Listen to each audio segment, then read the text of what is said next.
Buenas tardes a todas y a todos y bienvenidos al Centro Cultural de la Nau para escuchar esta conferencia que tiene el título de la Dona Histèrica, Relats Mèdics i Literaris de la Bogeria y que será impartida por la profesora Clara Gómez Cortell.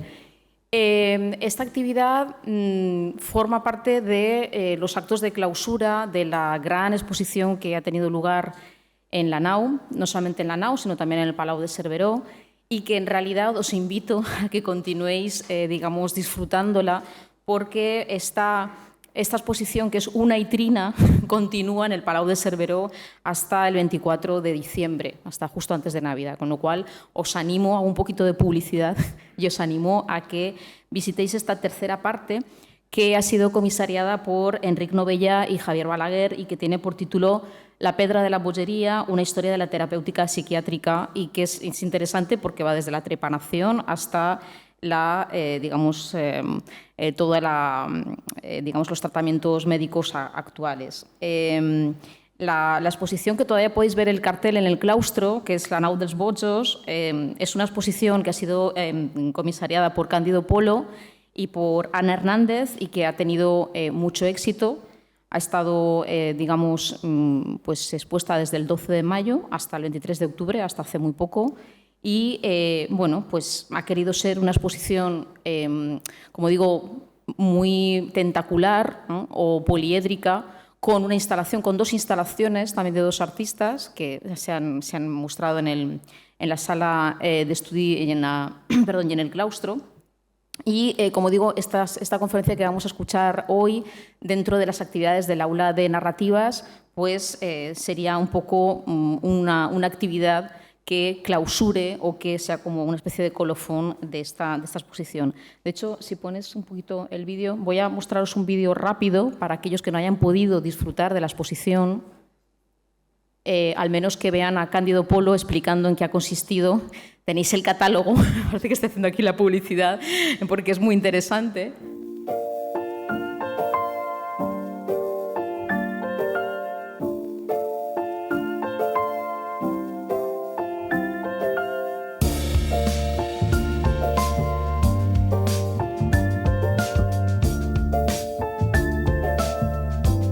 Esta exposición pretende hacer un recorrido a través de los espacios de la locura, que en la ciudad de Valencia tiene algunas características excepcionales. Por ejemplo, Valencia es una de las primeras ciudades del occidente cristiano donde se crea una institución especialmente para la atención de los alienados. La Orden de la Merced, representada en este caso por el padre Juan Gilabert Jofré, se dedicó a la redención de cautivos en tierra infiel. Lo primero que hay que resaltar es ese trasvase del ejemplo de la caridad islámica, cómo se incorpora a la caridad cristiana, porque hasta entonces el destino de los enfermos mentales pues no podía ser peor. A partir de ahí se pasa de esta demonización del enfermo mental a una cierta santificación bajo el manto protector de la Iglesia. En primerísimo lugar, la Chapeludeta, es decir, la Virgen de los Desamparados es otro de los arquetipos de este mito fundacional. El itinerario espacio-temporal de esta nave insensata abarca 4 escenarios. El primero es el Hospital de los Inocentes, desde 1409 hasta 1512, donde aparece el segundo, que es el Hospital General. El tercero es ya el Manicomio de Jesús, en el siglo XIX, y el cuarto es el Hospital Psiquiátrico de Vedera, ya en nuestros días, se abre en 1973. Para reconstruir todo esto ha habido que echar mano de no menos de 60 prestadores, entre instituciones artísticas, museos y sobre todo archivos, donde hay fuentes documentales muy valiosas. Pero eso sería muy árido si no mantiene el diálogo oportuno con el arte contemporáneo, ¿no? Y esto hemos tratado de hacerlo en cada una de las salas también.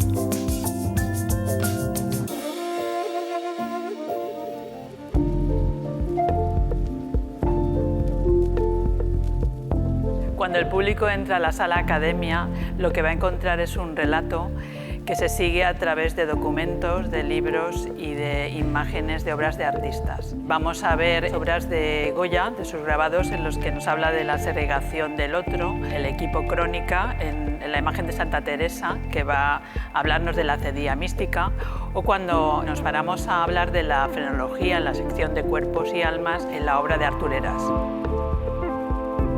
Hay una obra interesante del artista valenciano Hipólito Rovira, que es el que diseñó la portada del Marqués de Dos Aguas y que en sus obras podemos apreciar, además del relato del momento a nivel de historia del arte, también su propia locura. De hecho, falleció en el manicomio de Jesús. Antes de salir vamos a ver a Zoran Music, que nos habla de su propia melancolía después de pasar por un campo de concentración. Y si pasamos a la sala del Estudi General, vamos a encontrar obras que nos hablan de esa segunda parte de la exposición, en la que vemos el hacinamiento del hospital a través de las camas de Rosana Zaera, el encierro en la celda a través de Villalta, o las obras de Sabater, de las adicciones, o de Groth, que nos habla de la vida disipada, que también lleva a la locura, o la de Darío Villalba.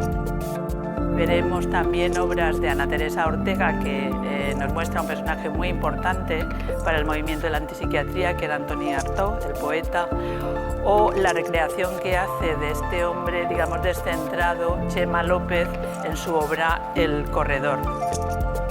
Pasamos previamente por el franquismo y hay obras de Genovés, que también hablan de esa violencia, borrar la identidad a través de la presión política, o en la educación franquista en la obra de Martí Quinto. Pensamos que es una buena ocasión para reivindicar el discurso estimulante de la locura, y qué mejor sitio que la sede de la razón y de la ciencia, porque la historia de la civilización está en deuda con miles y miles de creadores que quizás lo fueron a partir de sus desequilibrios psíquicos. De alguna manera, pues es el broche final que pretendemos para promover de nuevo el debate social y una sensibilidad social diferente hacia este tipo de marginación.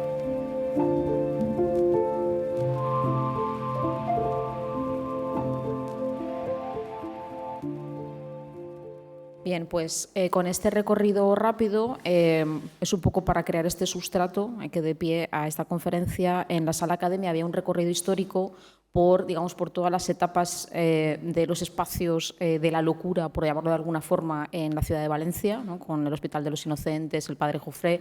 En la Sala de Estudi General era la parte en la que había estas manifestaciones artísticas pues picturales, pero también de otro tipo, relacionadas con la locura, y de hecho en el catálogo también había capítulos dedicados a la arquitectura, al cómic, al cine y a la literatura. En este sentido, o siguiendo esta línea, pues paso a presentar a Clara, a la profesora Clara Gómez Cortell, que es doctora por la Universidad de Valencia en Estudios Culturales y Literatura, y que defendió, o su tesis versaba, citó el título, la teatralización de la histeria en el espectáculo clínico decimonónico, Jean-Martin Charcot y La Salpêtrière, 1870-1893. Ya solo con el título de esta tesis pues, se aprecia el interés por estas temáticas, por este campo de estudio que ha sido poco explorado y en el que lo que se pretende es hacer una relectura de textos médicos, de textos científicos, pero siempre con un enfoque filológico y literario, para poder, digamos, descubrir o tener en cuenta las referencias y las influencias que fomenta la ficción y que se asientan, hay esa especie de interdependencia, de fusión entre, digamos, la ficción, la literatura y las ideologías médicas que se desarrollan tanto en tratamientos como en estereotipos que se crean y fundamentalmente en torno al cuerpo de la mujer. Porque, bueno, Clara ahora nos explicará, pero a ella le interesa también especialmente la cuestión de, bueno, pues el tratamiento, el acercamiento a los estudios de género desde estas dos perspectivas, ¿no? Tanto la cuestión científico-médica como la literaria. Y en la histeria se presenta como un punto de encuentro, como un nexo que entre estas narrativas, espectáculo y también estas experiencias femeninas creadas, dramatizadas y también, digamos, observadas con una mirada escopofílica a veces en los asilos de alienados. Sin más, yo te cedo la palabra, Clara, y nada, y te dejo.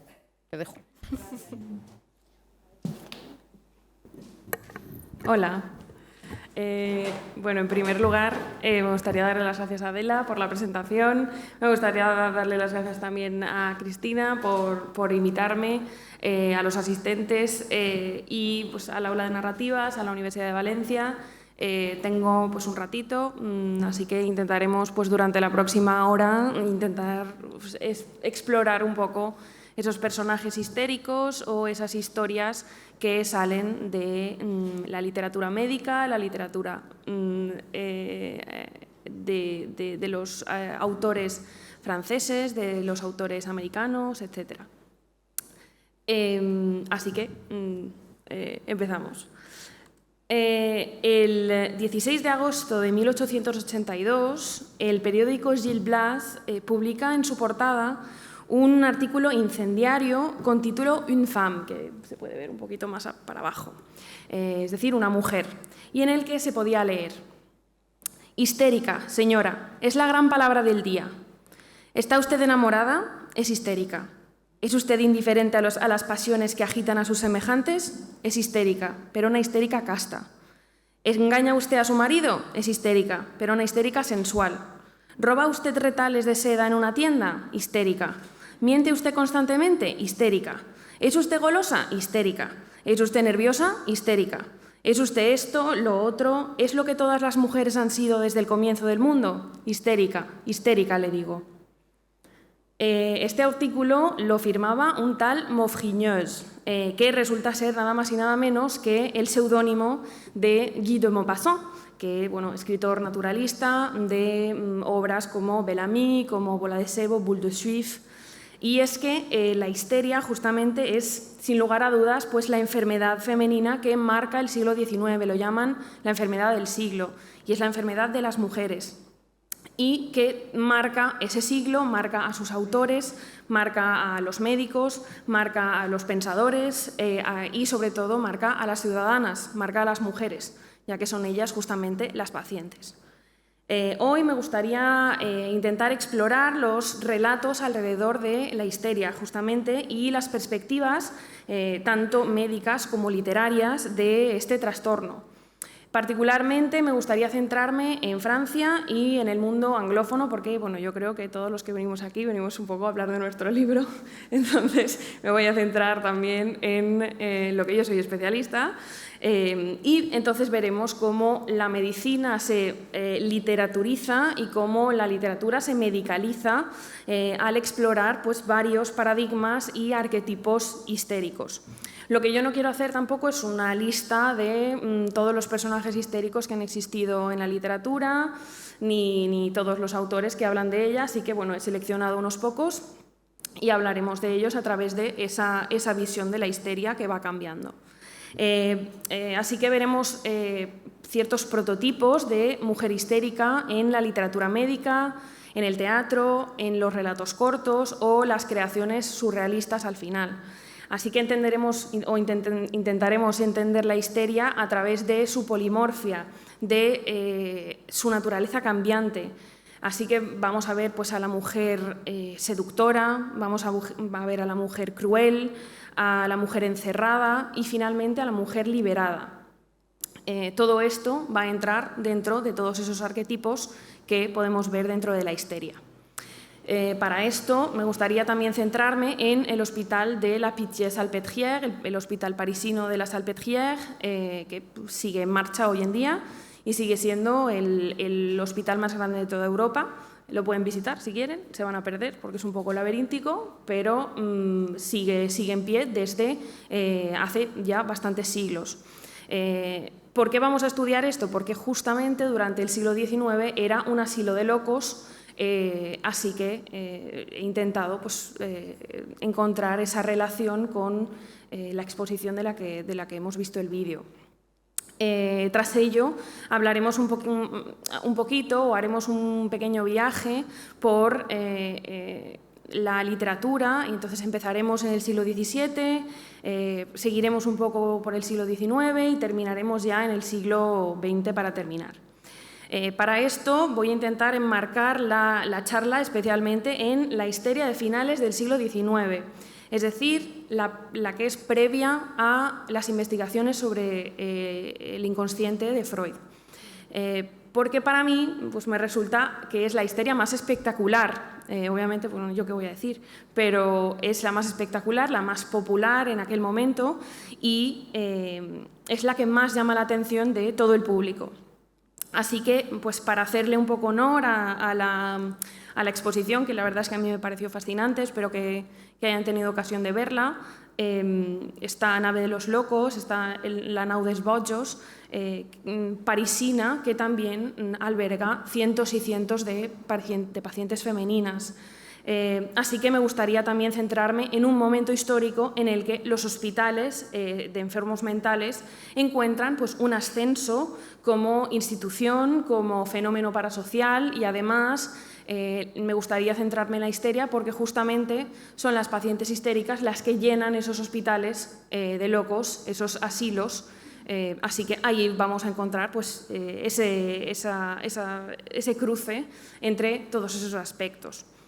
Les interesaba mucho más hablar de histeria y aquí me voy a interesar mucho más hablando de la histeria, mucho más que de otras aflicciones como podían ser la psicopatía o la esquizofrenia, que también se relacionan, ¿no?, con la locura, porque justamente la histeria puede tomar varias formas y ante los personajes literarios y ante la creación es mucho más interesante.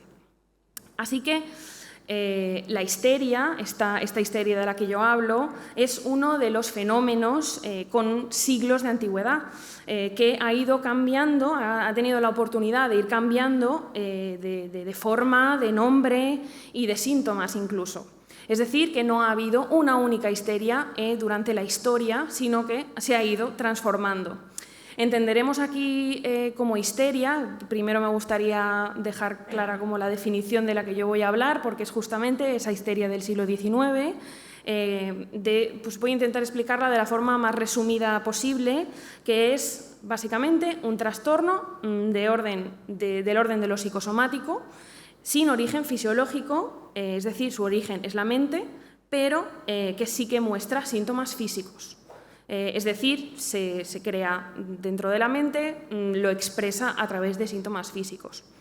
Hoy en día, de modo así más genérico, está considerada como un trastorno de conversión con una multiplicidad de síntomas que pueden ser parálisis, movimientos anómalos, convulsiones, pérdida sensitiva, etc. Así que, por eso, justamente, es una multiplicidad de síntomas que se unen en lo que es el trastorno de la histeria. Se asocia normalmente la histeria a la mímesis de otros trastornos, de otras dolencias como, pues, por ejemplo, la epilepsia u otras enfermedades que sí que tienen un origen fisiológico. La histeria, sin embargo, no. Y al no tener pues, necesariamente una serie de síntomas fijos, y al ser una dolencia que más o menos copia otras enfermedades, pues la historia de la histeria es muy variada y sus síntomas pues, van cambiando a lo largo de la historia y con los intereses de cada época. Los primeros inicios, por ejemplo, descriptivos de la histeria como un trastorno ya se encuentran en el Antiguo Egipto, para que se hagan una idea, más o menos en el 1900 a.C., que ya hace. Y debemos, por ejemplo, el nombre de la enfermedad, el nombre de histeria, a los griegos, ya que bueno, pues nombraban esa histera, que es el útero o la matriz, porque, pues, por ejemplo, para la medicina hipocrática, de lo que se trataba la histeria, porque ha ido cambiando mucho, era de que el útero era Era un ente dentro del cuerpo que iba viajando y que se iba moviendo, y eso era lo que creaba esos problemas o esos síntomas físicos. Y bueno, siempre se asocia obviamente a la feminidad porque es que desde sus orígenes ya la definen como con una relación con el útero, con una relación con los órganos reproductivos femeninos.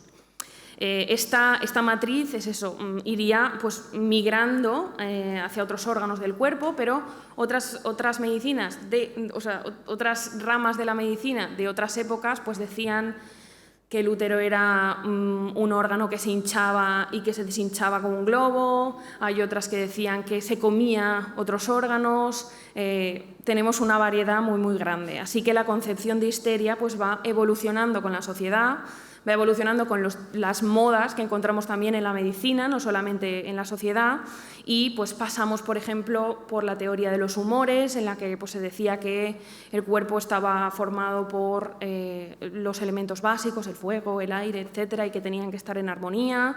Pasamos también pues, por la brujería medieval, que al final resultaba ser histeria, o al final ya, cuando ya entramos en el siglo XX, pues es la revolución corporal femenina. Lo que está claro es que hasta el siglo XX pues, se asocia con el sexo femenino, y de hecho hasta la Salpêtrière, que es este hospital que vamos a ver, se asocia siempre la histeria a la feminidad.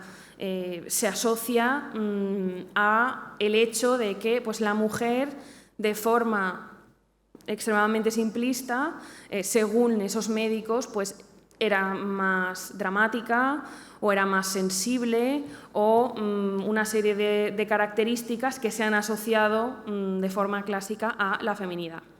Así que mi investigación, así en general, trata específicamente del célebre hospital de la Salpêtrière en París, que ya les he dicho que era un poco laberíntico, que durante el siglo XIX ve un crecimiento muy grande, una serie de obras que lo convierten en una institución monumental y se posiciona como uno de esos grandes asilos de locos dentro de toda Europa. Aquel hospital estaba formulado y como si fuera una ciudad. Tenía sus propias calles, tenía su transporte único de dentro del hospital, tenía una multiplicidad de edificios con distintas funciones, tenía sus cocinas y tenía su lavandería. Era como una ciudad, una ciudad dentro del propio París. Este hospital se encuentra en el 13e arrondissement, que, bueno, si ven un plano de París, está un poco al suroeste. Así que allí, en este hospital, que era tan enorme, en los años 60 empieza a trabajar el médico Jean-Martin Charcot, que es este señor al que tenemos aquí, que fue uno de los primeros neurólogos, es uno de los primeros que tienen una cátedra de neurología, es de a los que se asocia la creación de esa rama de estudio, y es una de las figuras pues, más importantes en la investigación de enfermedades neurológicas. Es uno de los que comienzan a estudiar las enfermedades de origen psíquico, psicosomático, aunque no acaba de establecer todas esas teorías que luego, obviamente, terminaría Freud más adelante. Sigmund Freud, fue de hecho un estudiante de Charcot, estudió en la Salpêtrière en la década de 1880 y estaba muy interesado y le chocó mucho la visión de la histeria en primer plano, y eso es también lo que le llevó a desarrollar sus teorías gracias a ese encuentro con la histeria en primera persona, que después lo llevaría a pensar que había algo detrás o podía haber algo detrás. A este médico tan famoso, tan célebre, lo llamaban incluso el Napoleón de la neurosis, porque la histeria fue su enfermedad predilecta.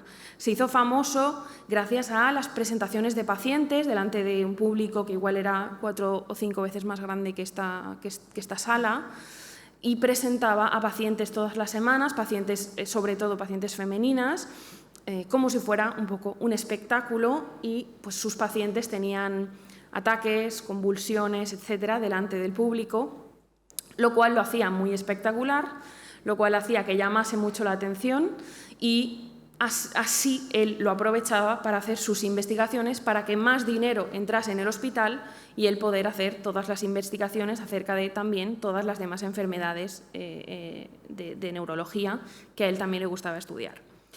Por aquel entonces, los especialistas tenían básicamente dos puntos de vista diferentes acerca del fenómeno de la histeria. O bien suponían que esta no era más que una irritación de los órganos reproductivos femeninos, o bien pensaban que era mero fruto de la imaginación de las mujeres.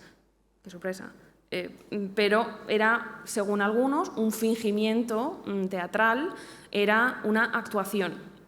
A diferencia de las instituciones médicas de Viena, que más o menos repudiaban, ¿no?, la idea de que la histeria fuera algo real y que consideraban que la histeria era una simulación, Charcot justamente consideraba la histeria como una patología bastante interesante, una patología que para él era pues, una patología psíquica, y se dedicó toda su vida a describir los diferentes síntomas que sufría la histérica, los categorizó y los ordenó en distintas explicaciones y distintas clases que él hacía de forma semanal. Todo esto a la vez que revelaba indirectamente pues, la plasticidad, ¿no?, de la economía mental humana y sus conflictos internos, sin darse cuenta casi, algo que pues, dejó una profunda huella en Freud, que ya desarrollaría más adelante sus teorías a partir de lo que vio aquí. Sin embargo, antes de adentrarnos en este laberinto de historias, de imágenes, de personajes que representaba la Salpêtrière, debemos también entender la histeria como un fenómeno social, no solamente como un fenómeno médico.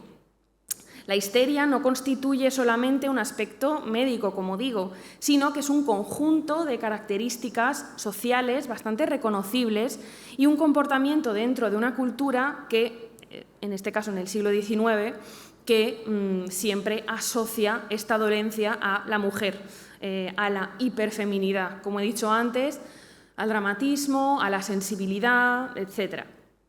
En una época en la que los roles de género se empiezan a cuestionar y que terminan por la New Woman victoriana y americana o la Nouvelle Femme del fin de siècle francés, la respuesta de académicos y de médicos ante la mínima revuelta es indicar cualquier queja como una alteración mental femenina. Es decir, si te quejas es que estás loca. El aumento de diagnósticos de histeria que llenan los hospitales, que llenan los asilos de locos y que compendia pues, una multitud de posibilidades y de tipos de síntomas, es muy beneficioso tanto para el prestigio de los médicos y de los hospitales de locos como para el control de las jóvenes subversivas que tienen ambiciones mucho más allá de las tareas domésticas. Alejarse del modelo del ángel del hogar sería una vía directa a la pérdida de la cordura, básicamente, a volverse locas, hacia el malestar físico y hacia el desconcierto social. Es decir, la mujer que quisiera estudiar pues, se ponía en peligro a sí misma y a los que la rodeaban, ¿no? Estas llamadas enfermedades de mujeres provocaban pues, mucha curiosidad y producen pues, teorías a lo largo del siglo XIX. Y con ello pues, una enorme inquietud al no cumplir ciertos ideales e imágenes confeccionadas previamente acerca de la feminidad. Este bagaje cultural victoriano o fin de siècle, lo que lo queramos llamar, es decir, de finales del siglo XIX, hereda de épocas pasadas y, obviamente, de la religión, ese ideal femenino, pero lo estructura, en este caso, con una serie de criterios fijos gracias a la medicina. Uniéndose a la difusión médica, tacha de enferma y no de rebelde a cualquiera que pretenda salirse de este canon femenino. Los razonamientos en contra de la nueva mujer eran exhaustivos, ya que representaban esa mujer representaba un peligro para la estabilidad de la familia y con ella también pues, para la burguesía, para la organización social y para el Estado. El argumentario médico, en principio, objetivo, en principio universal, se centraba también en presentar los nuevos modelos de mujer como desaconsejables y pues para la salud femenina. Las mujeres, entonces, las mujeres que estuvieran emancipadas presentarían más síntomas histéricos que el modelo clásico de la figura de la mujer burguesa. Que pretendieran tener los mismos roles que los hombres, todas estas mujeres, hacía que sus cuerpos, en teoría, se agotaran, dada su debilidad inherente, y mostraran pues, rasgos de neurosis, empezaran a volverse locas por el hecho de querer salir de casa. Y así como médicamente el sistema nervioso de la mujer, en teoría, era más delicado, era más irritable, pues debía amansarse, ¿no?, desde su desarrollo sexual en la adolescencia. Durante la pubertad, las mujeres debían dedicar todos sus esfuerzos en la mejora y el cuidado de su sistema reproductivo, como a través de libros como estos, en los que les enseñaban cómo comportarse, cómo cuidarse, y tenían que cuidar el sistema reproductivo y no la educación, básicamente, que solamente las llevaría a la debilidad, al nerviosismo e incluso pues, a la esterilidad. Y todo esto, toda esta serie de síntomas, casualmente, podían meterse dentro de la idea de la histeria, porque es como un saco al que le vamos metiendo síntomas y así tenemos la oportunidad de poner el cuño de histeria a cada vez más mujeres. Se culpó a la nueva mujer un poco... Uy, ¿se nos ha ido? Bueno, ya lo tenemos. Se culpó a la nueva mujer del declive de la maternidad. Se la asoció al sufragismo histérico, se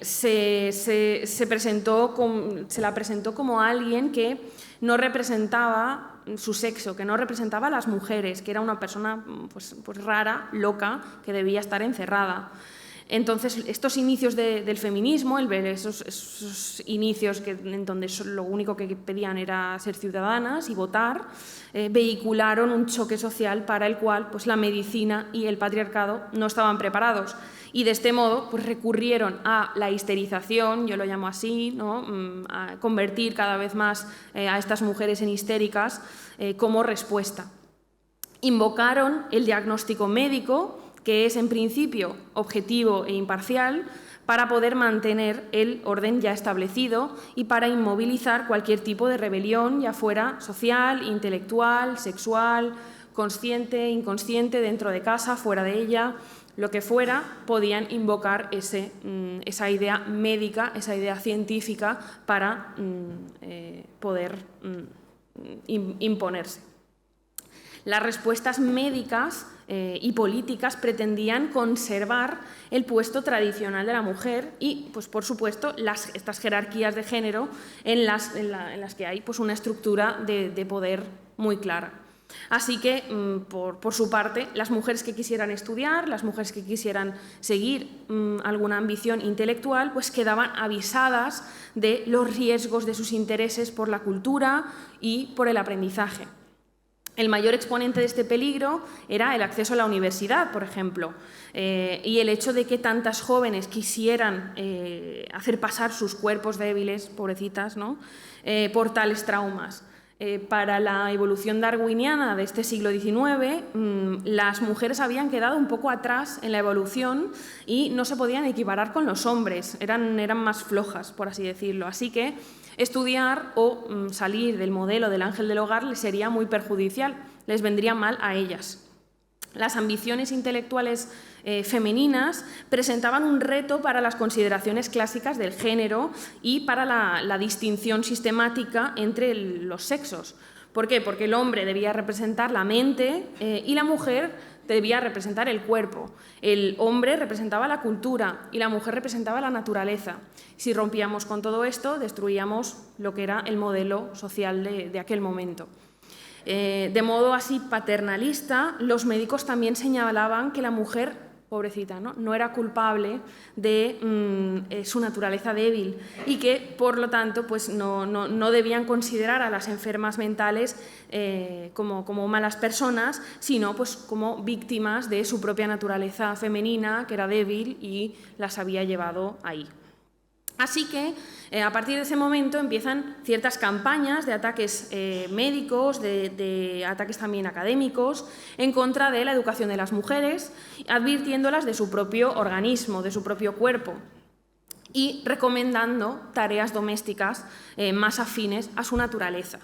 Estudiar de forma prolongada, para ellos, las llevaría a la esterilidad, a la atrofia de los ovarios, a la neurosis e incluso a la capacidad de transmitir este tipo de rasgos a sus hijas, es decir, convertir la histeria en algo que se podía heredar. El sistema reproductivo de la mujer no podía desarrollarse, según ellos, al mismo tiempo que el cerebro, lo cual pues, representaba una amenaza para la cultura occidental, ¿no? Si de repente teníamos a mujeres que dejaban de cumplir con su rol. Por ejemplo, para el médico Paul Briquet, que es francés y es uno de los primeros que escribe un tratado sobre la histeria, para él nos dice: una educación frívola en la cual toda satisfacción sea dada a los sentidos y en la cual la lectura de novelas, la asiduidad en frecuentar las grandes reuniones, la asistencia al teatro, la cultura de la música llevada al exceso, forman la ocupación principal, ha sido siempre considerada como una potente predisposición a la histeria. El organismo de la mujer, entonces, para estos médicos, pues, podía deteriorarse muy fácilmente por los factores externos que conllevaban una vida más allá de la domesticidad. En teoría, ese cuerpo contenía menos energía que el del hombre, que era, obviamente, ¿no?, mucho más rígido, mucho más vigoroso. Y según, además, el modelo mecanicista del siglo XIX, en el cuerpo masculino mandaban los órganos de arriba, los órganos superiores, es decir, el cerebro y el corazón, mientras que en la mujer, en el aparato femenino, lo que mandaba obviamente eran los reproductivos, los órganos reproductivos. Así que, si una mujer hacía más uso de sus órganos superiores, y en particular de su cerebro, ponía en peligro sus órganos principales y, claro, la podían llevar pues, a la locura y a todo tipo de síntomas. Si el cerebro se utilizaba en exceso, pues sería el útero el que sentiría las consecuencias y esto se traducía pues, en ovarios arrugados, secos como una pasa y en altas posibilidades de cáncer y de todo tipo de enfermedades. Por ejemplo, el médico Edward Clark anuncia que las mujeres pueden estudiar, pero que no tenían que llegar a los niveles a los que llegaban los hombres, porque, bueno, según él, los chicos tienen que trabajar y estudiar como los chicos y las chicas como las chicas. Boys must study and work in a boy's way and girls in a girl's way, es decir, los sexos por separado. Y pues estos métodos de las universidades eran, al parecer, específicos para la fortaleza masculina, que era absolutamente inalcanzable por las mujeres, que debían proteger su sistema reproductivo y su salud mental. El estar todo el día, por ejemplo, encorvadas ante sus libros, ante todo lo que deberían estudiar, si querían compararse con los hombres, pues les haría mal a la columna, al cuello, les oprimiría el útero y las llevaría a la dismenorrea, a dolores fuertes de cabeza, a la anemia, a la debilidad general, un poco de todo. Y esto pues solo podía producir angustia, depresión, neurosis, las asustaban bastante para que no pudieran salir de casa. No existía, sin embargo, una prohibición, no he hecho un estudio total de todas las universidades, pero en general no es que les prohibieran estudiar, sino que las advertían, les daban una advertencia. La mujer cultivada o que quisiese salir de su hogar terminaría por sufrir de histeria o por desequilibrar pues, su vida familiar y social. Las mujeres que estudiasen acabarían enfermas, en la cama, incapaces de sobrellevar las tareas determinadas para ellas, los niños y las niñas desatendidos, las casas descuidadas, los maridos abandonados y acabarían pues, con el declive de la sociedad. Así que hoy justamente visitaremos esta época específica, que es la época fin de siècle, sobre todo llamada por los franceses, o pues, la época victoriana de los ingleses, que es la de finales del siglo XIX, y es donde se llevan a cabo todas estas teorías y se juntan con la medicina para poder controlar el cuerpo de las mujeres. En particular, me gustaría centrarme en la visión que se tenía de la histeria en el Hospital de la Salpêtrière, que es este que vemos aquí, ya que definían la histeria como una dolencia psíquica patológica con síntomas reproducibles a través de la sugestión. Se llevaba mucho por aquel entonces la hipnosis, así que según los médicos de la Salpêtrière, si se las podía hipnotizar, significaba que eran histéricas. Si se las podía hipnotizar y podían repetir ese tipo de síntomas, esos síntomas que ellos tenían en una lista, significaba que iban a ser histéricas. Y estos médicos pues describían al detalle los síntomas y los clasificaban, como he dicho antes. Esta institución, la Salpêtrière, fue un asilo de alienados, justamente, hasta bien entrado el siglo XIX. Finales del siglo XVIII, principios del XIX, Philippe Pinel, que es este señor que vemos aquí, es un médico que además, del cual había varios libros en la exposición de la nave de los locos, ya que hace tratados acerca de que habría que tratar a los locos como si fueran personas y no tanto como si fueran criminales. Así que este médico, Philippe Pinel, es el primero que les quita las cadenas, que les quita pues esos parones físicos a los locos y las locas que estaban internadas en la Salpêtrière.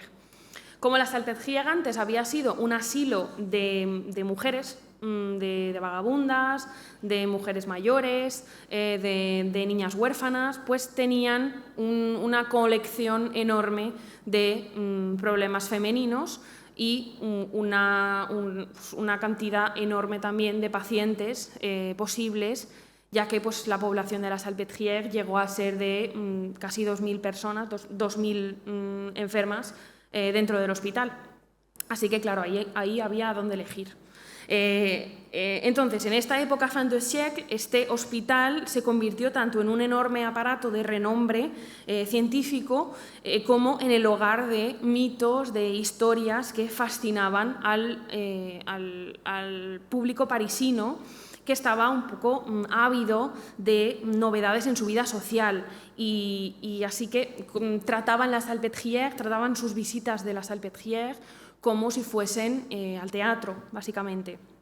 Los eventos en la Salpêtrière, que iban pues, desde clases teóricas o visitas a las habitaciones de las enfermas hasta grandes fiestas anuales, pues estaban en la boca de toda la élite cultural y a ese tipo de eventos pues iban políticos, iban periodistas, iban grandes escritores, iban músicos, iba todo tipo de talento artístico que también estaba interesado por esa unión con la ciencia.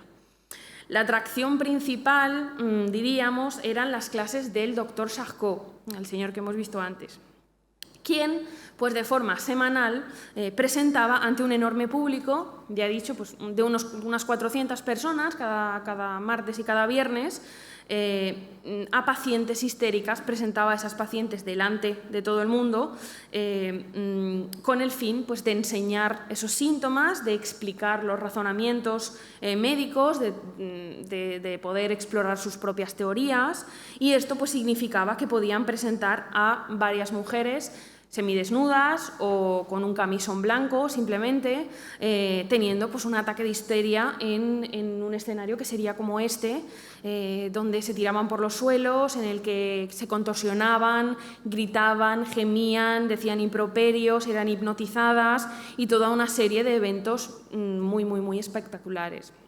Así que esto era pues, un poco a lo que iba el público parisino, ¿no? Se iba a entretener también, además de paso a aprender, ¿no? Pues es un poco secundario.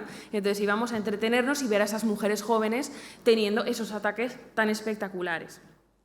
Los grandes autores, de hecho, de Francia, como por ejemplo pues, los hermanos Goncourt o Émile Zola o incluso Maupassant, a quien hemos citado al principio, eran asistentes regulares de estas lecciones. Y Maupassant, de hecho, continúa el trocito del artículo que he leído antes, diciendo: Somos todos histéricos desde que el doctor Charcot, ese gran sacerdote de la histeria, ese criador de histéricas de cama, mantiene costosamente en su establecimiento modelo de la Salpêtrière una población de mujeres nerviosas a quienes inocula la locura y a quien convierte en poco tiempo en demoníacas. Y es que estas imágenes que iban surgiendo de la Salpêtrière, ya fuese a través de dibujos o desde el propio laboratorio de la Salpêtrière, que ahora luego veremos también más imágenes, pues están cerca de la idea de la posesión también.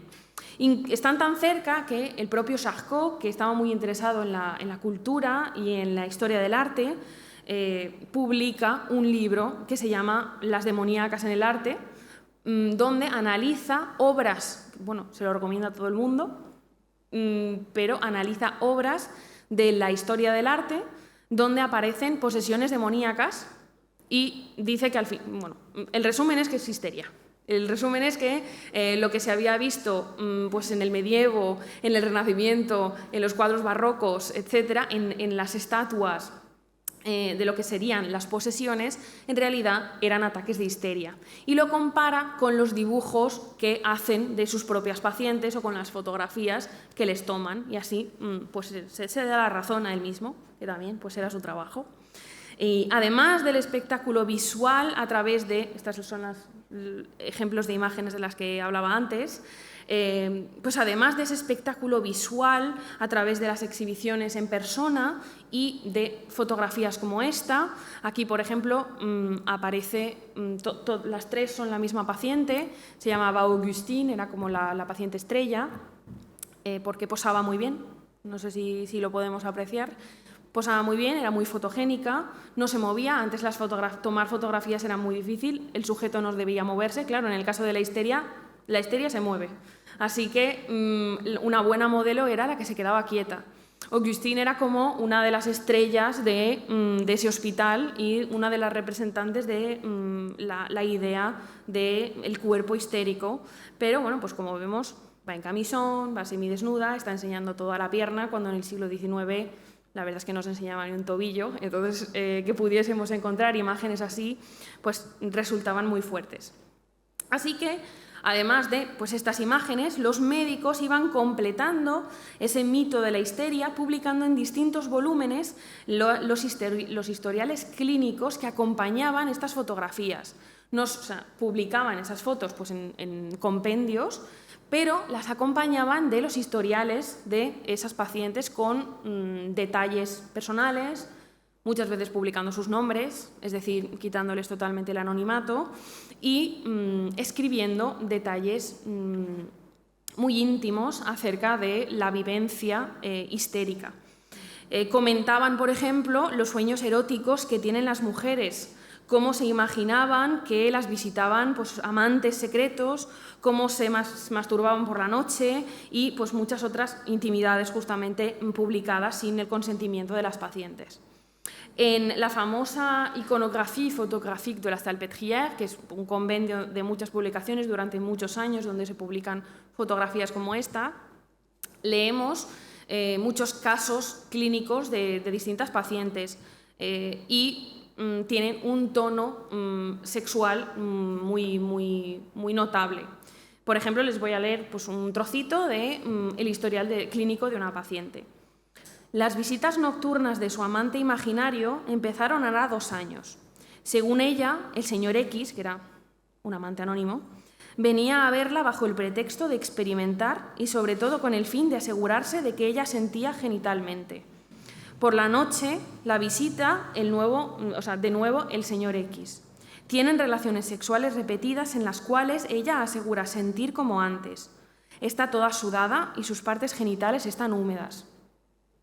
Todo esto lo publicaban en libros médicos con ese pretexto de ciencia y de medicina. Nos puede dejar un poco fríos esa crueldad al exponer historias de pacientes de este modo. No obstante, pues era algo pues, muy común en la Salpêtrière, que se hacía pues, todos los años, y las mujeres pues, más famosas son las mujeres jóvenes que pueden dar este tipo de historias, que pueden dar este tipo de relatos un poco más subidos de tono, que pueden posar.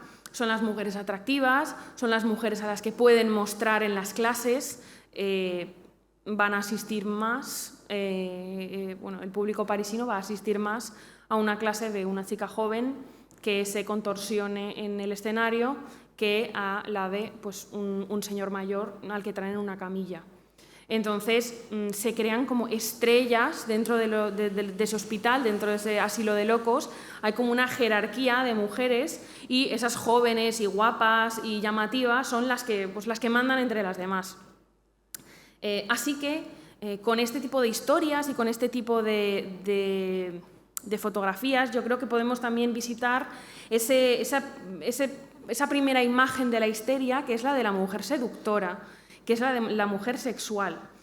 Este tipo de relatos, yo creo que no tenemos que olvidar tampoco que pasan por el filtro masculino. Lo que intentan no decir es que pues, muchos médicos violaban de las pacientes. Esos amantes secretos, el señor X, muchas veces eran los médicos que visitaban sus habitaciones, ya veremos más adelante, pero obviamente pues, las violaban y pues, escondían lo que estaban haciendo, así que ellas después pues, lo podían poner como si fuera parte de su locura, ¿no? Este tipo de relatos, además, cuando los leemos, van del placer al sufrimiento, de los lloros a las risas, del sueño a los movimientos exagerados. En un mismo párrafo, los médicos pues, consiguen transmitir el ambiente de las salas de enfermos del hospital, de ese hospice que lo llamaban, y también demuestran lo pobrecito, ¿no? Los médicos, lo duro que es su trabajo para ocuparse de todas esas histéricas dentro del hospital y pues para haber conseguido que esa institución sea una institución científica y respetable. Las experiencias histéricas se formulan entonces como narraciones realistas de las propias fantasías de las mujeres a través del filtro, repito, de los médicos. Y este vaivén de sensaciones rápidas y por escrito forman también parte del gran corpus que hace evolucionar esa idea del desequilibrio, de la histeria, a través de un filtro sexual. Los médicos, además, pues, añaden sus opiniones a este tipo de escritos, las llaman súcubas. No llegan a insultarlas, pero dicen que tengan este tipo de experiencias sexuales pues como que no es moralmente aceptable y al mismo tiempo pues son ellos los que crean muchas veces este tipo de problemas. Tanto las publicaciones que salen de la Salpêtrière como las lecciones del gran maestro Charcot se presentan como un encuentro entre la realidad y la ficción, entre el espectáculo y la ciencia, y atraen pues, ojos curiosos y lectores un poco voyeristas que podían comprar los volúmenes y ver estas fotografías y leer los relatos, que pueden introducirse, sienten que pueden introducirse en las salas del hospital a través de fotos y de historias de las histéricas. Y así, pues muchos otros espectadores admiraban esos avances también de la medicina, al mismo tiempo que bueno, pues iban a ver a mujeres jóvenes semidesnudas delante de un escenario. Pero de puertas para afuera pues defendían a Charcot como un genio, que es verdad que avanzó muchísimo las ciencias médicas, eso no hay que quitárselo. Las clases de la Salpêtrière atraían a esta masa variada de intelectuales, ya que por una parte mostraban el lado más tangible, lo podían ver con sus propios ojos, del ataque histérico, y por otra parte le daban la oportunidad a Charcot, al médico, al genio, de fascinar un poco a sus espectadores con sus amplios conocimientos de ciencia, pero también de literatura y de artes. Y de aquí pasamos a la otra figura, que es la de la mujer cruel. Y tenemos la oportunidad de ver qué es lo que nos dice Charcot acerca de pues, uno de los personajes literarios más famosos, que es Lady Macbeth. Y entonces, en este sentido, pues, en el sentido del interés cultural de Charcot, aparte del médico, le gustaba mucho citar en sus clases, cuando presentaba a las pacientes, le gustaba mucho citar y a veces incluso actuaba un poco a los grandes autores. Le gustaba mucho Dante, le gustaban mucho los clásicos franceses, Racine, Molière, y particularmente le fascinaba la obra de William Shakespeare. Daba referencias de libros que recomendaba al público, leía escenas que ilustraban lo que quería demostrar y distendía un poco el ambiente de su auditorio con citas curiosas, con comentarios, con referencias, para intentar también acercar a un público que no fuera solo médico, porque ya digo, lo visitaban ese tipo de exhibiciones periodistas, escritores, artistas que no tenían por qué tener ni idea de la ciencia médica. Así que lo que hacía era compararlo un poco con la literatura o con el arte, con canciones, para poder acercarlo más a su público, al público que tenía delante. Así que Shakespeare, como también los demás autores, pues le permiten convertir sus clases en una fusión de ciencia, de cultura popular, de literatura, de espectáculo. Era un poco un mix y por eso pues eran tan famosas. De entre los centenares de lecciones propuestas por Charcot, copiadas y editadas por sus alumnos con su permiso en las leçons sur les maladies du système nerveux y las leçons du mardi à la Salpêtrière, como las que tenemos aquí, que fueron unas publicaciones anuales recogiendo todas las lecciones del médico, así que podemos saber lo que dijo en esas clases. Podemos ilustrar una amalgama de estilos, por ejemplo, en una lección particular del 31 de enero de 1888. Aunque en muchas otras hace referencias de todo tipo, esta nos resulta relevante porque vamos a ver pues, esa histérica cruel, que es la del personaje de Lady Macbeth, como un modelo histérico y que pues, eso también ayuda a Charcot para comentar la sorprendente precisión médica que Shakespeare escribe a principios del siglo XVII. Así que este primer ejemplo más literario que vamos a ver es esa histérica malvada, manipuladora, que es Lady Macbeth. En la obra de Macbeth, el general escocés, Macbeth, perdón por la repetición, recibe pues, una profecía de un trío de brujas que le dicen que un día se convertirá en rey. Así que, consumido por la ambición y empujado por su mujer, Macbeth pues, asesina al rey Duncan y se hace con el trono. A partir de ese momento, el sentimiento de culpa pues, se apodera de él y también de su mujer, y pues, Lady Macbeth al final es quien se ve totalmente consumida por la locura y por la culpa. Charcot, en esta clase del 1888, prefiere centrarse en su lección en Lady Macbeth y no en Macbeth, porque dice que Macbeth es un poco más plano, ¿no? Su locura es un poco más directa. La de Lady Macbeth le resulta más interesante. Así que lo que hace es comentar una de las escenas en el acto quinto, escena primera, donde Lady Macbeth pues, demuestra con sus visiones cómo la culpa y el remordimiento la persiguen con visiones y sueños despiertos, cómo tiene un sonambulismo donde intenta lavarse las manos de sangre, aunque no las tiene manchadas.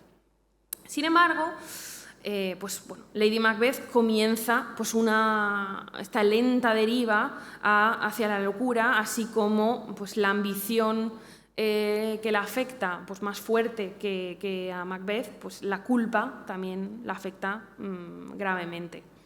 Al final de la obra pues, se ve reducida a caminar sonámbula por el castillo, tratando desesperadamente de limpiar la sangre invisible de las manos, y una vez que el sentimiento de culpa se apodera de ella, pues la sensibilidad de Lady Macbeth se convierte en una debilidad y es completamente incapaz de enfrentarse a ella. Y al final pues se suicida, señalando pues, también su total incapacidad para lidiar con el legado de sus crímenes. Charcot, el neurólogo, lo que hace es que no se limita a recitar partes del diálogo para ponerlo como ejemplo, sino que también lo comenta la exactitud médica que podemos encontrar en esta obra. Y nos dice, nos lo compara con el paciente que está presentando ese día, que es un hombre que tiene problemas de sonambulismo, y lo compara con Lady Macbeth. Y nos dice, El enfermo tenía los ojos abiertos. Saben que en Macbeth hay una observación muy profunda acerca del sonambulismo. El médico, que está viendo a Lady Macbeth levantarse y comenzar sus actos sonámbulos, se dirige a los demás personajes en la escena y, suponiendo que son más sabios de lo que son, exclama: «Ved, sus ojos están abiertos». La gran pregunta respecto al sonambulismo es justamente saber si se tienen los ojos abiertos o cerrados. Charcot crea así pues, un análisis paralelo entre ese sonambulismo, lo que él llama el sonambulismo histérico, por eso digo que es histérica, es el sonambulismo histérico de Lady Macbeth y de su paciente. El paciente que está viendo es eso, tiene episodios de sonambulismo en el que no recuerda lo que ha hecho. Y pues, al mismo tiempo el personaje ficticio va deambulando intentando lavarse las manos de sangre, escribe cartas estando dormida y habla de sus aflicciones en voz alta. Después de compararlo, pues Charcot procede a alabar a Shakespeare por la aportación que hace el médico, porque al parecer, según Charcot, las indicaciones que da Shakespeare acerca de los trastornos mentales son bastante parecidos a los que dan los médicos en el siglo XIX. No utiliza el ejemplo de Lady Macbeth como una anécdota aleatoria, sino que recalca cómo se convierte en el ejemplo paradigmático del sonambulismo histérico, que es lo que él llama. Es curioso porque Shakespeare se muestra aquí, bueno, en mi opinión, se muestra aquí un poco más perspicaz que Charcot a la hora de hablar de la culpa y al hablar del sonambulismo. Diríamos que un error, pero bueno, aún no había llegado el psicoanálisis, así que tampoco lo podemos culpar, pero bueno, Charcot lo que hacía era describir los síntomas, pero nunca se preguntaba de dónde venían. Entonces, el médico en Shakespeare justamente no prescribe medicinas, por ejemplo, no propone un tratamiento, sino que lo que él dice es: a este mal no llega mi ciencia. Y cuando le piden, cuando Macbeth le ruega que cure a su mujer, que elimine de su mente esos recuerdos o esa angustia, el curandero le contesta que en eso la paciente deberá ser su propio médico. Comparado con Charcot, que todo lo quería curar, bueno, pues nos llama la atención. Es decir, que es solo a través de la introspección, del examen de una misma y de sus acciones que podrá llegar a encontrar pues, una cura, si es que la hay. Y en ese sentido, Shakespeare, que también era muy admirado y estudiado por Sigmund Freud, denota pues, un sorprendente avance en las observaciones psíquicas de Lady Macbeth y de cómo ha llegado a esa histeria a través de la culpa, a través de esa idea que no se le quita de la cabeza. El personaje histérico femenino no solo se plantea como una influencia en la cultura literaria, sino que también es una influencia en la ciencia y en las consideraciones médicas y clínicas. Shakespeare presenta aquí una imagen literaria de la locura que trasciende y va más allá de la ficción, demostrando también pues, una sensibilidad y una validez incluso en términos médicos. Gracias a las particularidades que Lady Macbeth presenta, los médicos de finales del siglo XIX y principios del XX pues, otorgan una legitimidad efectiva y empírica a los textos de Shakespeare también, lo cual también pues, los hace bastante más interesantes, aparte de lo interesantes que ya sean. Y esta histérica que se ve representada aquí en Lady Macbeth pues, es una histérica cruel, es la amenaza hecha mujer que al final se ve consumida por sus propios sentimientos, la que no puede soportar sus propios actos y la que pues, lleva consigo, además, se lleva consigo a su pareja. Esto lo podemos comparar pues, con lo que decían los médicos del siglo XIX, que la mujer histérica se iba a llevar por delante también a su familia, a sus hijos, a sus maridos, a toda la sociedad.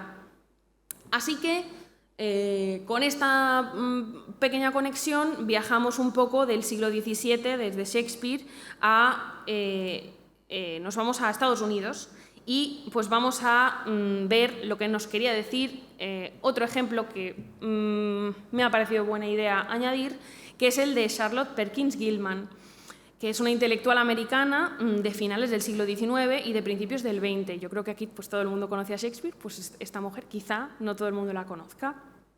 En 1892 publica The Yellow Wallpaper, que han traducido como el papel pintado amarillo o el papel de pared amarillo, depende de la traducción.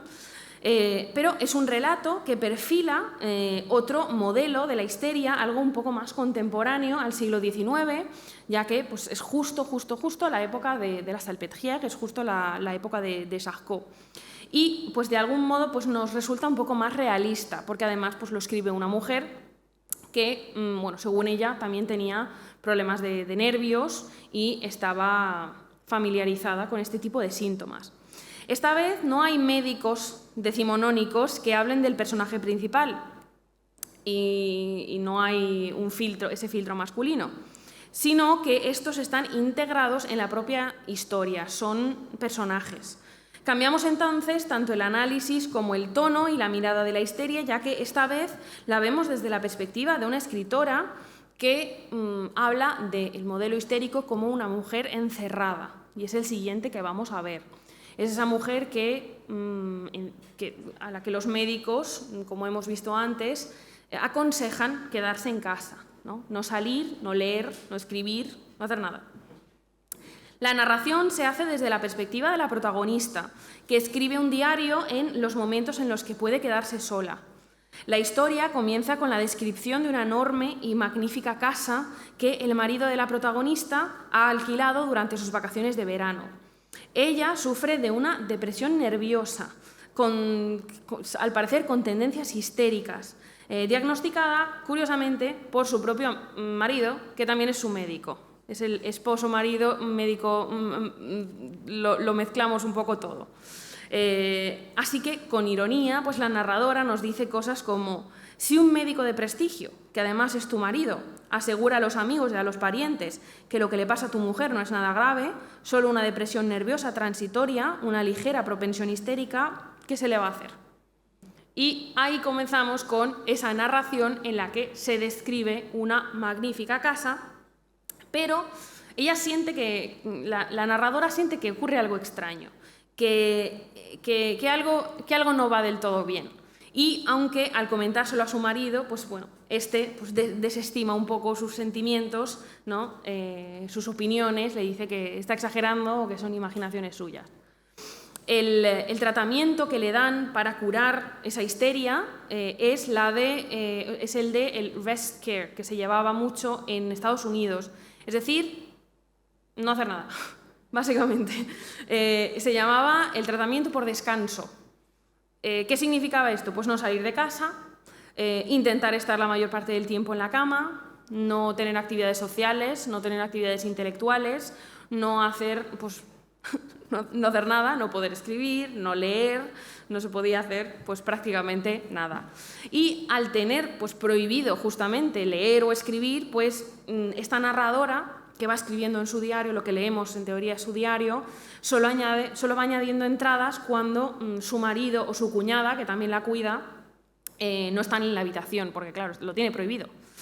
Esta habitación se convierte prácticamente en todo su mundo y lo que resulta especialmente inquietante para ella es el papel pintado de la pared. Como, bueno, esto es un ejemplo, pero vamos, es ese papel pintado victoriano con ese tipo de formas que hipnotizan un poco, que es como quedarse mirando pues, una llama y te quedas ahí mirándola hasta que ves pues, ciertas formas.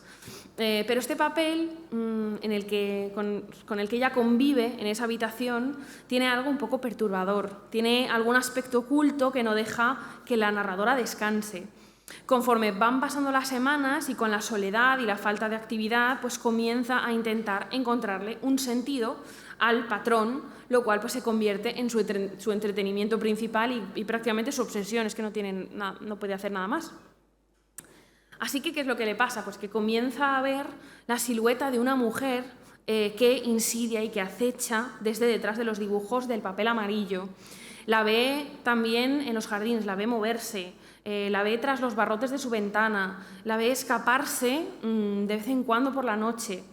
Y, bueno, pues finalmente, esto estoy haciendo un spoiler, pero el final de la historia, pues básicamente en el final de la historia, la narradora pues desgarra y arranca el papel para poder liberar a esa mujer que estaba atrapada detrás de ese patrón, y habiéndose vuelto loca, pues está convencida de que ella misma ha sido la que ha salido del papel y de que ella misma es la mujer que está atrapada. Se arrastra por la habitación, convirtiéndose también ella misma en esa mujer, se empieza a deslizar por las paredes, el amarillo se le empieza a pegar, empieza también a oler ese papel viejuno, así que cuando su marido consigue entrar, porque ella se había encerrado en la habitación, al ver el percal, al ver un poco la situación, pues el marido se desmaya al ver la escena, y el relato termina con ella comentando pues que cómo ha tenido que pasar por encima de él, por encima del cuerpo de él, porque claro, su cuerpo le estaba molestando, porque ella estaba intentando moverse por la habitación y él era un obstáculo.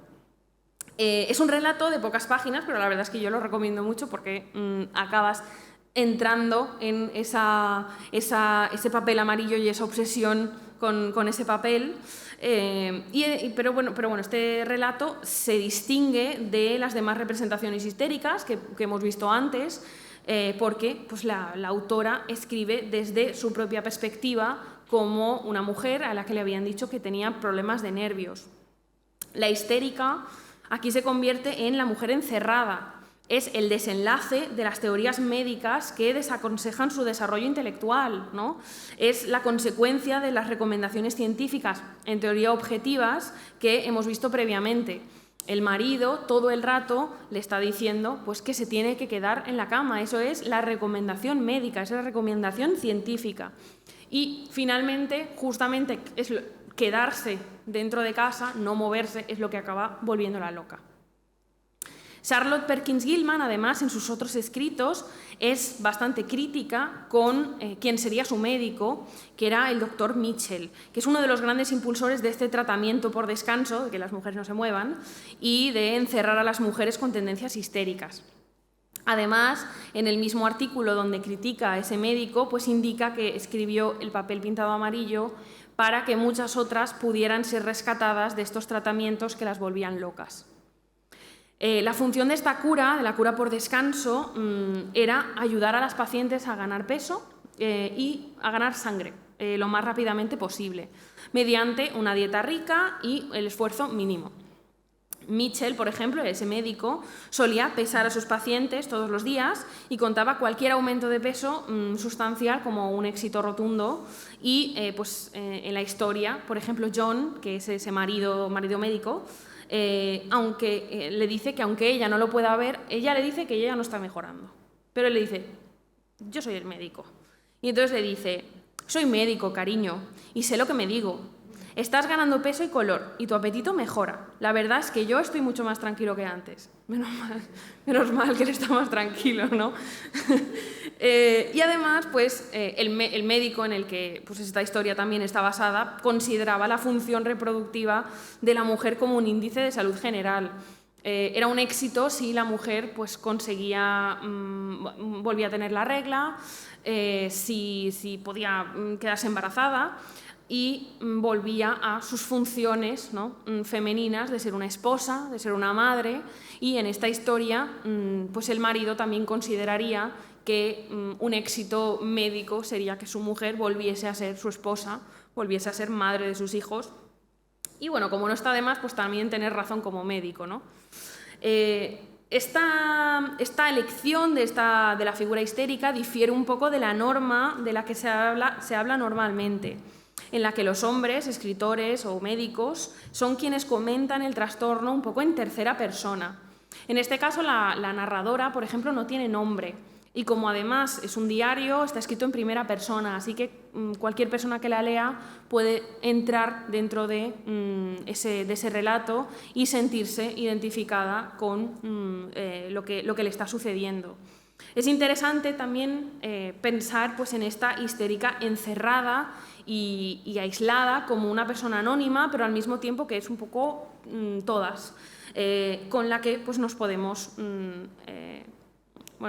podemos conectar de algún modo a través del uso ese de la primera persona.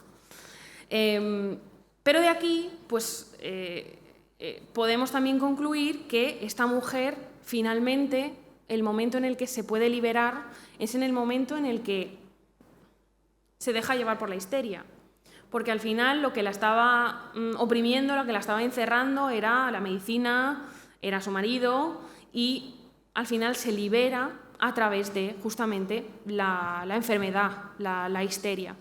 Así que de aquí pasamos al último modelo histérico que vamos a ver hoy, que es el de la mujer liberada. Después de la mujer encerrada vemos lo que es la liberación. Para terminar con estos paradigmas histéricos, me gustaría cerrar con la publicación de La Révolution surréaliste, la Revolución Surrealista, del 15 de marzo de 1928. Y vamos a ver lo que decían justamente los surrealistas acerca de la histeria. Y veremos cómo lo veían como una liberación corporal, como algo a través de lo cual pues, las mujeres podían sentirse más libres. Esta creación, que era pues, una mezcla de múltiples escritos, la llevaban Artaud, Queneau, Breton, Aragon, la llevaban muchos de esos surrealistas.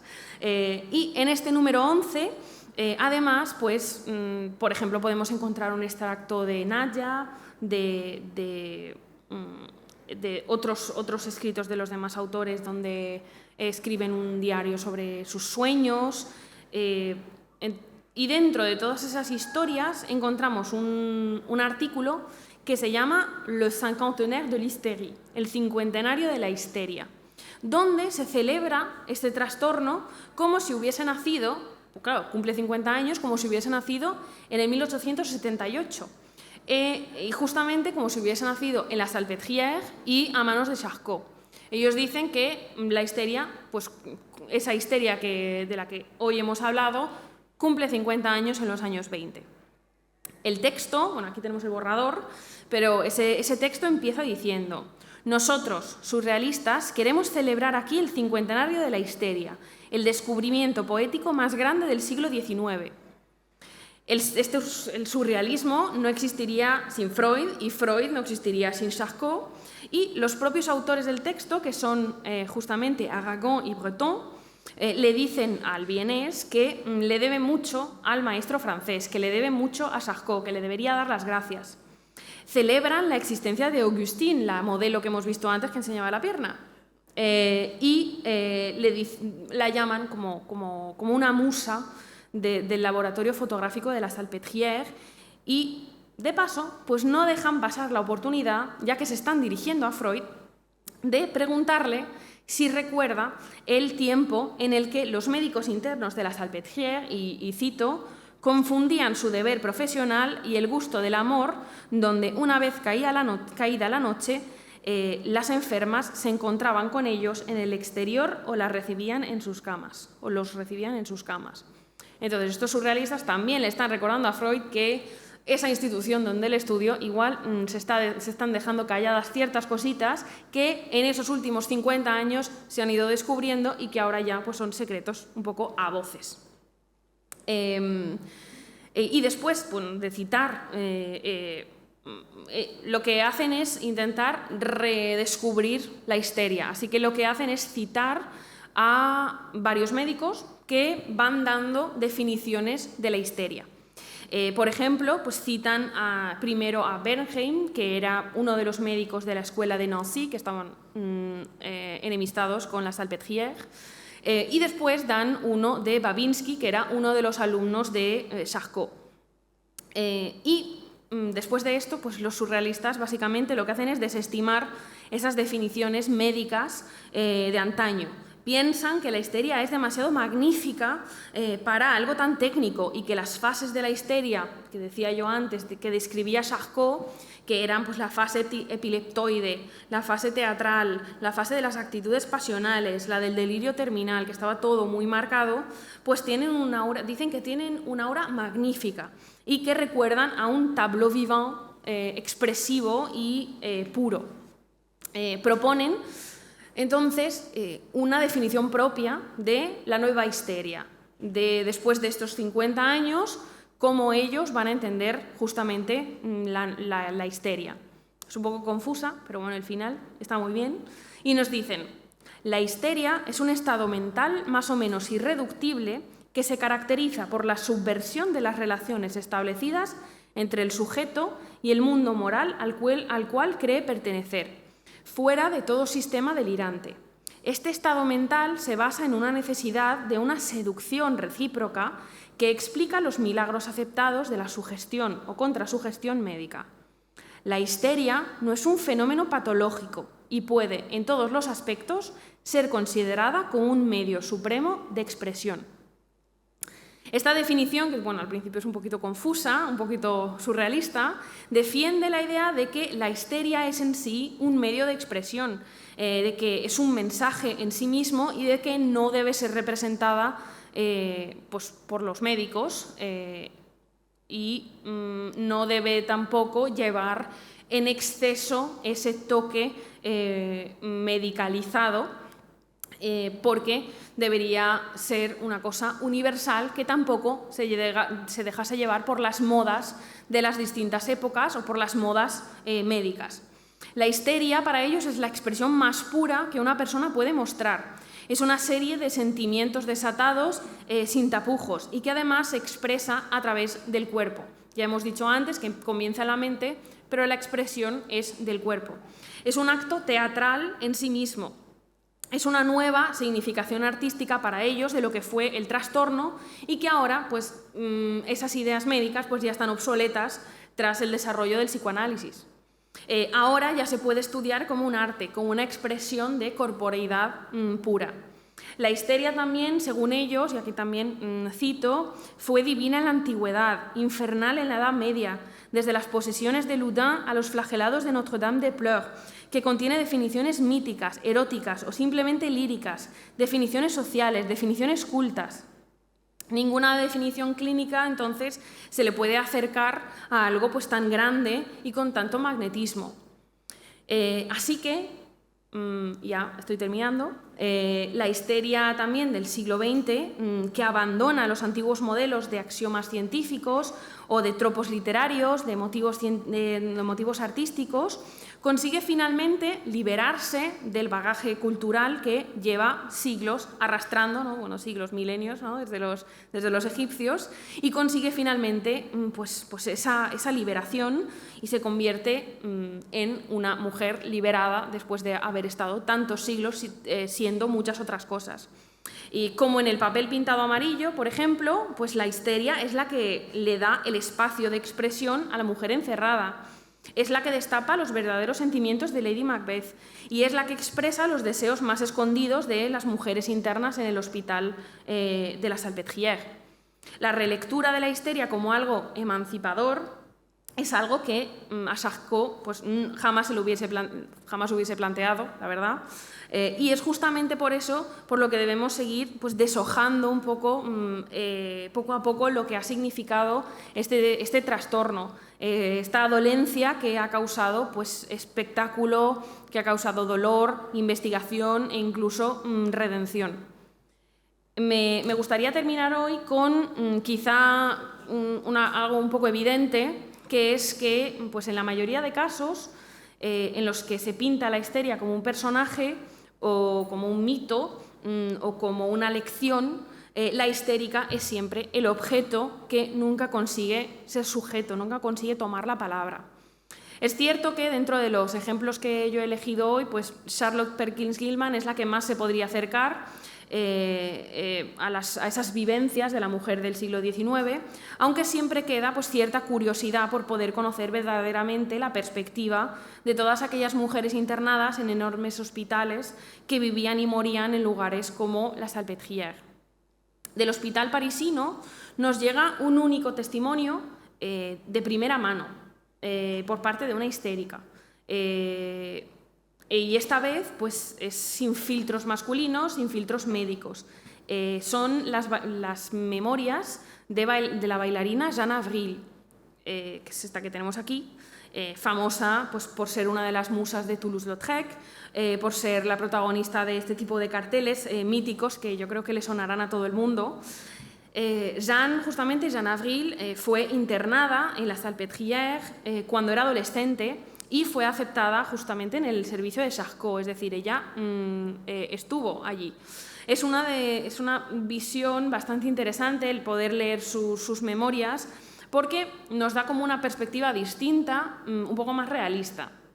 Porque lo que dice Jeanne Avril es que la mayoría de mujeres que estaban internadas en la Salpêtrière eran actrices.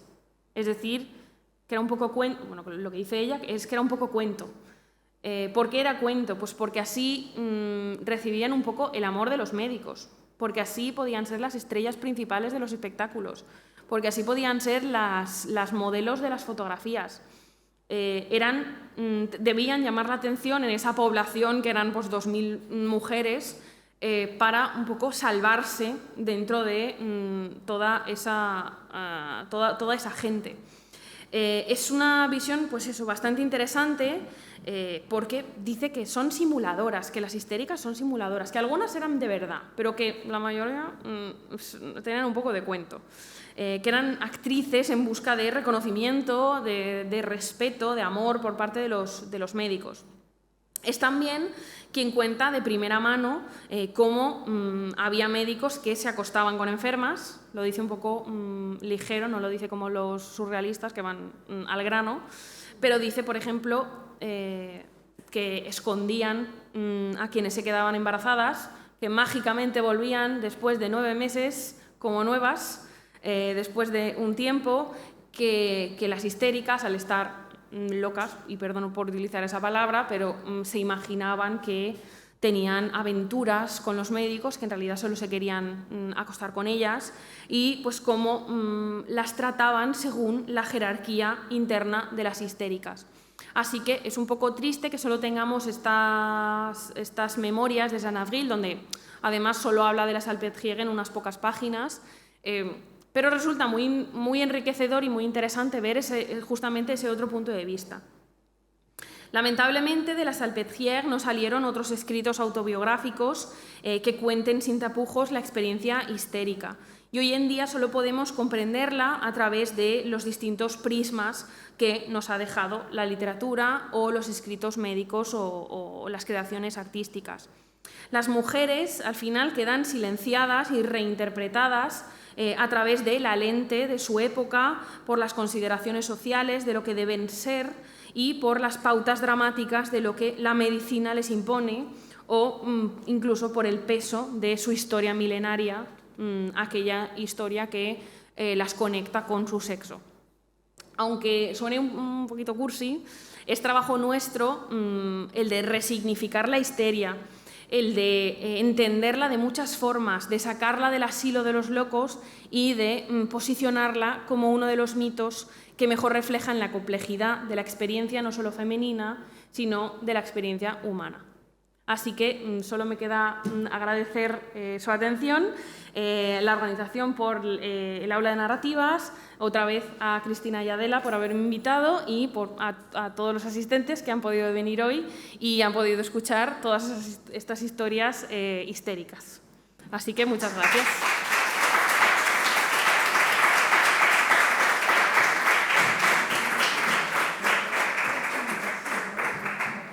Bueno, muchísimas gracias, Clara, por esta conferencia que ha sido, yo creo que muy esclarecedora, por la elección, ¿no?, de los tres ejemplos. Yo he tomado muchas notas y tengo algunas cuestiones o algunas preguntas, pero antes de tomar yo la palabra, me gustaría que si alguien del público se anima, si alguien quiere hacer alguna pregunta, algún comentario o, no sé, preguntarle si hay algún aspecto o alguna cuestión en concreto. Hola, buenas tardes. En primer lugar, pues agradecerte esta charla que me ha gustado mucho, me ha parecido muy, muy interesante. Y me ha quedado una duda y es la siguiente. ¿Cómo se acercaban estas mujeres a ese hospital del doctor Charcot? Es decir, ¿ellas se encontraban mal y se acercaban ahí, o era el doctor Charcot que iba por ahí o buscaba gente por la calle o en bares, o ¿cómo llegaban ahí? O sea, ¿cómo llegaban a ser pacientes, no? Sí. Depende. Al principio, en los años 60, que es cuando Charcot entra... Del siglo XIX. Sí, del siglo XIX, perdón, no hace nada. Al principio pues era un hospicio de mujeres. Era donde estaban pues todas las vagabundas, todo lo que, voy a decirlo así, que sobraban en las calles de París, las metían en la Salpêtrière. Entonces, cuando llega Charcot, en 1862, se encuentra toda esa población de mujeres y entonces a partir de ahí empieza a crear todas esas investigaciones porque ya tiene muchas pacientes histéricas y lo convierte él pues, en un hospital más que en un hospicio. Y después pues, se empieza a poner tan de moda que finalmente pues, son las familias, sobre todo es que son burguesas, son o bien las mujeres que llegan ahí a través del hospicio, es decir, vagabundas, prostitutas, huérfanas, o bien las burguesas a las que llevan sus maridos, sus padres, las internan muchas veces de forma forzada, las obligan a pasarse allí una temporada y que el doctor Charcot pues, las intente curar. Pero llegan un poco por ambos lados. Normalmente no llegan ellas a la puerta y dicen, por favor, quiero internarme aquí con todas estas señoras que están gritando toda la noche. No es que fuera una experiencia muy agradable para ellas. Así que en el caso de las mujeres jóvenes, muchas veces son los padres las que las obligan a entrar allí. Ay, gracias. Bueno, es un poco el mismo sistema que los conventos anteriormente. Sí. Quiero decir que a nivel literario se podría establecer una línea de continuidad entre lo que es el espacio tópico del convento y en este caso del asilo en el XIX. De hecho, la Salpêtrière ya desde el siglo XVIII recogía a todas estas mujeres marginales, fundamentalmente prostitutas, que también se llevaron al Nuevo Mundo, ahora que acabo de venir yo de Canadá, de Quebec, y sí que se las mandaban en barcos porque se querían deshacer de ellas o las encerraban en la Salpêtrière. Era un recinto carcelario fundamentalmente de mujeres y de huérfanos. Sí, hay una cosa que no he dicho y es que el funcionamiento era un poco como una cárcel, es decir, ellas no podían salir cuando ellas quisieran. Al ser el hospital tan grande, que es de verdad que cuando vas parece una ciudad, tiene patios, tiene jardines, tiene un poco de todo, pues algunas tenían la libertad de pasear por dentro del hospital, pero no podían salir, vamos, eso era como una cárcel. ¿Alguien más se anima? Sí, Cristina. Dos consideraciones. Una sobre las fuentes. Imagino que todo esto está muy documentado y que haya los archivos de San Petrer que los has podido consultar. Sí. Y otra sobre la histeria en sí, que claro, tú lo has definido como si fuese un cajón desastre con muchos síntomas, muy difícil de decir lo que era. Pero ahora no hay pacientes diagnosticados de histeria, con lo cual podemos decir que era una cosa inexistente, una construcción que no es que haya desaparecido la enfermedad, es que ha desaparecido el diagnóstico, ¿no? Bueno, por lo de las fuentes, lo primero, saber pues, el número de histéricas y todo esto, sí, es todo fuentes del propio Hospital de la Salpêtrière, a través de la Biblioteca Nacional Francesa, que he ido consultando muchas veces pues, el Bulletin Municipal de la Ville de Paris o los escritos económicos, que son un rollo de la Salpêtrière con todos los números. Y además, toda esta información de la visión del público y de la visión de Charcot también la he sacado mucho de los periódicos de la época, que sacaban pues, artículos como el de Maupassant, que hablaban tanto de Charcot, pero todo esto está muy documentado, es mucho trabajo documentarlo, pero está todo sacado, todo, no digo nada como a la ligera, porque me da miedo también decir las cosas a la ligera, entonces sí, en realidad gracias al servicio de hospitales de París, que lo guardan todo, y de la Biblioteca Nacional de Francia, que es magnífica y que además lo tienen todo informatizado, con lo cual podemos entrar en cualquier momento, puedo entrar aquí mismo a todos los archivos del siglo XIX de la Biblioteca Nacional Francesa y tienen documentos de hospitales, tienen documentos de periódicos, tienen un poco de todo. Y bueno, en cuanto a la histeria, la verdad, la histeria sigue existiendo. Lo único es que pues, se ha ido desgranando en otras definiciones que hoy en día llaman de otra manera. Pero sí que es verdad que hoy en día, pues, a ver, yo generalizo, pero siempre digo que cuando estás nerviosa y te duele la barriga, eso es histeria también.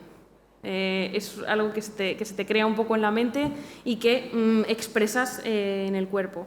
Pero sí que existe hoy en día ese diagnóstico que ya no se llama histeria. Es verdad que, y la serie tampoco, la serie de síntomas que explicaba Charcot, pues ya tampoco existen de esa manera porque la histeria pues va cambiando y se va copiando de las enfermedades, digo así, de las enfermedades que estén de moda en cada siglo.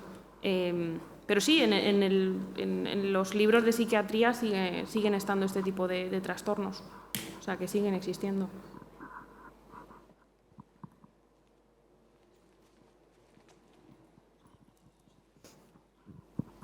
Bueno, enhorabuena, que ha sido muy interesante. Yo te quería preguntar, ¿cómo influye el psicoanálisis, las teorías de Freud, por ejemplo, en este centro, en este hospital? Si pues, tiene alguna influencia. Sí, es más el hospital en Freud que Freud en este hospital. Porque, bueno, Freud le tenía un amor muy grande y le tenía mucho respeto al doctor Charcot, que fue su maestro. Entonces, pues siendo joven, va a la Salpêtrière, vive un año en París y acude a las clases de Charcot, se escribe mucho con el médico, traduce sus obras. Es que si leemos sus cartas, las cartas que le escribe a su mujer, Freud a su mujer, habla de Charcot de una manera que dice, es que cada vez que salgo de sus clases es como salir del teatro, porque es que yo estoy impresionadísimo con este hombre, que es el más sabio, que es el más interesante. Está, bueno, yo digo que estaba enamorado, pero bueno, es una broma. Entonces la influencia es eso, más la Salpêtrière en Freud que Freud en la Salpêtrière. Lo que sí que es muy importante es que como a Freud le gusta tanto Charcot, es el que le da la idea a los alumnos de publicar las clases. Porque en Alemania y en Austria era muy común publicar las clases de los médicos y entonces les da la idea de publicar justamente las lecciones de Charcot. Entonces es gracias a Freud, bueno, en teoría, ¿no? Pero es gracias a Freud que hoy en día aún lo conservamos. Pero vamos, él estaba, de verdad que estaba fascinado con Charcot. Pero claro, y de hecho Charcot le invita a seguir investigando acerca del inconsciente. O sea, Charcot muchas veces se queda en la descripción de los síntomas, porque él dice, mira, esto es mi trabajo y esto es lo que a mí me ha tocado hacer en esta vida. Pero cuando Freud le escribe, porque le escribía cartas, y le pide consejo, lo anima a que siga investigando acerca de eso, porque ha visto a muchas histéricas en la Salpêtrière y se ha quedado muy tocado por todos esos síntomas tan espectaculares. Así que lo que hace Freud al final es canalizarlo un poco en lo que es la palabra. En lugar de la expresión corporal, lo que hace es canalizarlo y hace a las histéricas hablar por primera vez, porque esta vez en la Salpêtrière solo eran pues, una serie de síntomas y una serie de historietas, una serie de relatos eróticos, y Freud es quien las analiza, pero es por esa influencia. Si en la Salpêtrière no hubiera habido inconsciente, por así decirlo, porque no hubiera visto todo eso. Bueno, yo, un poco por vincular de nuevo pues la histeria como histeria, ese juego de palabras es fácil. Bueno, pues tanto como patología como fenómeno social y cultural con la literatura. Bueno, por lo que has estado comentando en la conferencia, yo he anotado dos ejes que son claros y que tienen una continuidad en la historia y que además están vinculados. Un eje sería el movimiento y el hieratismo de la mujer, tanto la mujer real como la mujer representada, y el otro eje serían los espacios abiertos y cerrados que ya hemos comentado. Es decir, la cuestión del movimiento tendríamos desde el extremo del reposo absoluto, del tratamiento que has comentado, hasta el movimiento, hasta el baile, este baile de las vacantes de Jane Avril. Y en el otro eje, en el eje de los espacios abiertos y cerrados, pues también había notado, estamos hablando constantemente de asilos mentales, también en la exposición se explicaba muy bien cómo cambia este estado este espacio carcelario en el que era el manicomio, ¿no? O el asilo para locos, y que anteriormente en la literatura, vamos a hablar incluso del Don Juan, era el convento, ¿no? A las mujeres, bueno, las lettres portuguesas, ¿no? A las mujeres que no cumplían su función como tenían, que no eran buenas madres y esposas, pues las encerraba en el convento, a las adúlteras, etc. Entonces, teniendo en cuenta estos dos ejes, el tema del movimiento y el estatismo, bueno, el hieratismo, y el tema de la libertad y del espacio abierto y cerrado, como digo, desde el convento, desde el asilo, ahora sabéis que ha salido la película esta de Los rincones torcidos de Dios, que han hecho la adaptación de Luca de Tena, ¿no? Pues es decir, que son como macro tópicos, mitos, topoi, ¿no? de la literatura y del arte en general. ¿Qué relectura se podría hacer, por ejemplo, o qué relectura hubiera hecho Charcot de protagonistas heroínas como pudieran ser pues Madame Bovary, Ana Karenina, las díscolas, vamos, ¿no? Yo también estaba constantemente pensando en Drácula, ¿no? Si habéis leído Drácula de Bram Stoker, es que tienes todos los estereotipos. Claro, ahí está la sonámbula, que es Lucy, que es la casquivana. Tienes a Mina, que la acaban hipnotizando para ver por qué ha pasado de ser víctima a ser fenómeno. Tienes hasta la parte cientista del 19 de la transfusión de sangre cuando todavía no se hacía transfusiones de sangre. Y luego, evidentemente, mezclado con el fenómeno fantástico que es el vampiro en sí. Todo ese ambiente finisecular en el que, por un lado, nos encontramos con ese hipernaturalismo de la escuela de Medan, ¿no? Zola, etcétera, Maupassant, que estaba obsesionado también con todo el tema de la locura.